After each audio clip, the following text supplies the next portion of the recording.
అధ్యక్ష మంత్రి గారు గొప్ప కథ చెప్పాడు అధ్యక్ష. వాస్తవాలు వక్రీకరించడం ఎలా చేయగలుగుతారన్నది చంద్రబాబు నాయుడు గారి దగ్గర నుంచి బాగా ట్యూషన్ తీసుకున్నాడు.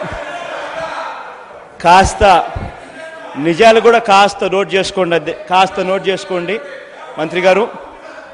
అధ్యక్ష మంత్రి గారు చెప్తూ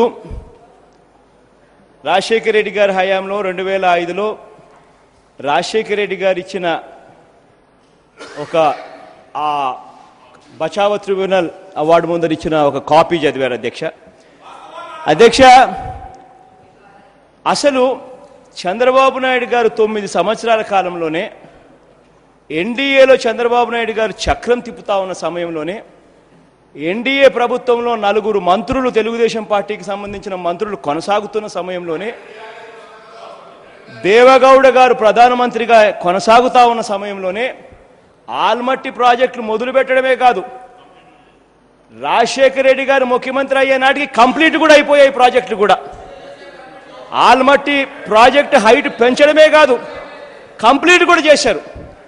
అటువంటి పరిస్థితుల్లో నికర జలాల మీద మనకున్న అధికారం, నికర జలాలకు మనకు సంబంధించిన మనకున్న అలొకేషన్స్ అన్ని కూడా పూర్తిగా మనకున్న ప్రాజెక్టులకి ఆల్రెడీ సర్దిద్ది ఉన్న పరిస్థితుల మధ్యలో నికర జలాల మీద మనకు అలొకేషన్స్ లేవు. కాబట్టి అయినా కూడా రాయలసీమ ప్రాంతము, ఆ తర్వాత కృష్ణ, రాయలసీమ ప్రాంతము, ఆ తర్వాత నెల్లూరు, ఒంగోలు, ఈ 6 జిల్లాలకు కూడా అన్యాయం జరుగుతూ ఉంది. ఎటువంటి పరిస్థితుల్లో అయినా అక్కడ వీళ్ళని కాపాడాలి అనే ఆలోచనతో చంద్రబాబు నాయుడు గారు హయాంలో గన ఇదే గాలేరు నగరి, ఇదే హంద్రీనీవా, ఇదే వెలుగొండ ప్రాజెక్టు గన చంద్రబాబు నాయుడు గారు 9 సంవత్సర కాలంలో కట్టుండింటే ఈ ప్రాజెక్టులన్నీ అసలు బచావ ట్రిబ్యునల్లో ఖచ్చితంగా మనకు షేర్ కూడా వచ్చేది నికర జలాల మీద.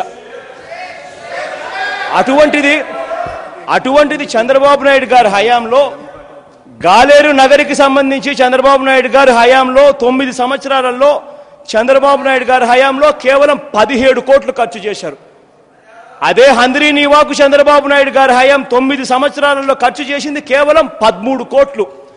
అదే చంద్రబాబు నాయుడు గారి హయాంలో వెలుగొండ ప్రాజెక్టులో 9 సంవత్సరాల కాలంలో చంద్రబాబు నాయుడు గారి హయాంలో ఖర్చు చేసింది కేవలం 13 కోట్లు.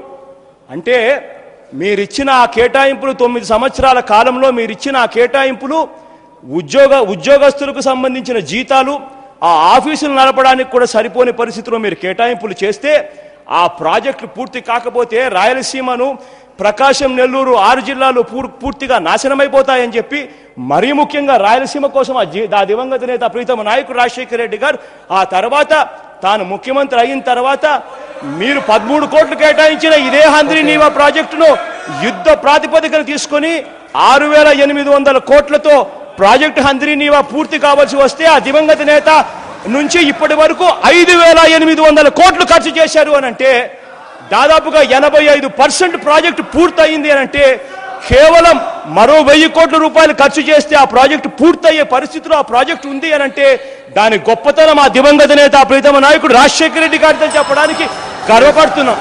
అదే రకంగా ఇంకా అయిపోలేదు.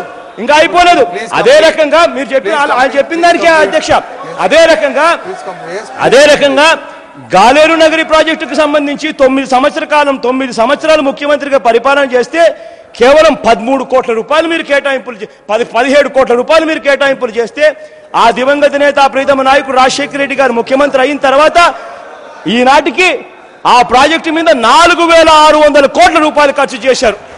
అంటే మరో 2,600 కోట్ల రూపాయలు ఖర్చు చేస్తే ఆ ప్రాజెక్టు పూర్తయ్యే పరిస్థితిలో ఉంది. అంటే ఆ ప్రాజెక్టు దాదాపుగా 75-80% ప్రాజెక్టు పూర్తయిందన్నమాట.